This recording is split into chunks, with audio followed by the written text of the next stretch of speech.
Saya mohon maaf kalau saya ada salah-salah kata. Kemudian saat itu saya membasuh kaki ibu saya dengan air di baskom itu. Kemudian saya cium kaki ibu saya. Assalamualaikum warahmatullahi wabarakatuh. Terima kasih untuk teman-teman yang sudah subscribe saya. Hingga saya sekarang subscribernya 320-an, itu berkat teman-teman. Karena teman-teman subscribe, saya selalu bersemangat. Oke, teman-teman mungkin banyak yang nggak tahu kalau saya itu dulunya adalah sales rokok yang naik motor. Sales rokok yang naik motor, yang belakangnya itu ada rombongnya. Dan saat itu saya lulus S1, kemudian saya kerja di rokok, saya jadi sales, pasang stiker, masang spanduk, saya jualan rokok. Dan banyak teman-teman yang nggak tahu kalau dulu saya pernah kerja lapangan. Itu bukannya nggak baik, tapi teman-teman pasti nggak menyangka kalau dulunya saya seperti itu. Itu sekitar tahun 2014 kalau nggak salah. Saat itu saya kerja di rokok selama 4 tahun. 4 tahun saya kerja di rokok. Kemudian saya saat itu kerja di rokok, kemudian saya juga jualan kacang hijau di pinggir jalan.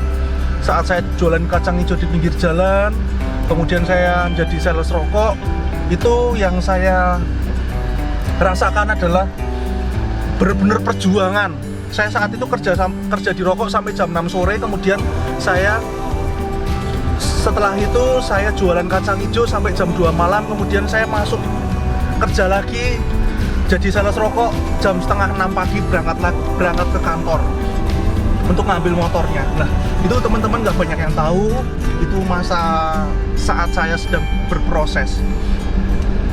Yang harus saya sampaikan ke teman-teman adalah bagaimana kemudian saya mempunyai, alhamdulillah, 5 outlet ayam geprek sambal tauge di Yogyakarta. Adalah kuncinya adalah satu, saya saat itu tobat nasuha kepada ibu saya sendiri. Saat malam-malam saya mengeluh, saya nggak mengeluh sih, saya bersyukur saya mendapatkan pekerjaan jadi sales rokok. Kemudian saya juga mempunyai usaha kacang hijau yang jualannya di pinggir. Kemudian saya menyampaikan ke ibu saya kalau saya tetap menjadi sales rokok, kemudian saya tetap jualan kacang hijau, saya mungkin ke depan nggak bisa ngebahagiain ibu gitu.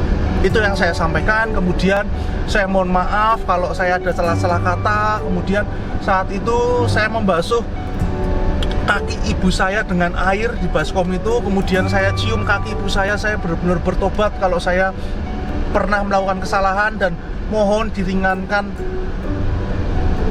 jalannya di depan dan dimudahkan rezekinya. Saat itu juga ibu saya nangis bercucuran air mata, kemudian memaafkan saya, dan akhirnya kita berpelukan dan nangis-nangisan. Saat itu saya benar-benar tobat nasuha kepada ibu saya. Dan ya, saya nggak mau menyakiti ibu saya sedikit pun.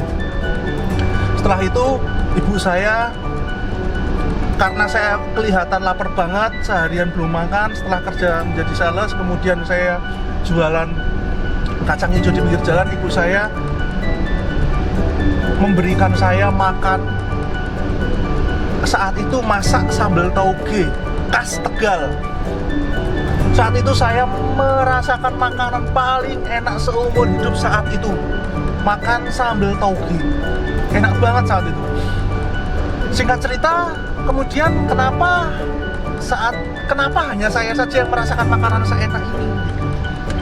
Kenapa nggak teman-teman di luar sana juga merasakan makanan sambal tauge? Saat itu tahun 2015 belum ada sambal tauge di Jogja, sekelas spesial sambal atau serba sambal, semua nggak ada yang makan yang buat sambal tauge. Nah, saat itu saya membuat sambal tauge sedikit demi sedikit, larut demi larut, saya tawarkan ke teman-teman saya. Kemudian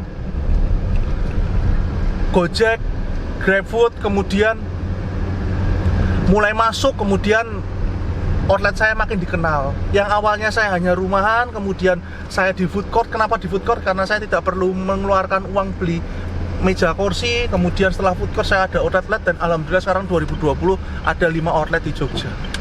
Itu berkah saya tobat nasuha, guys. Jadi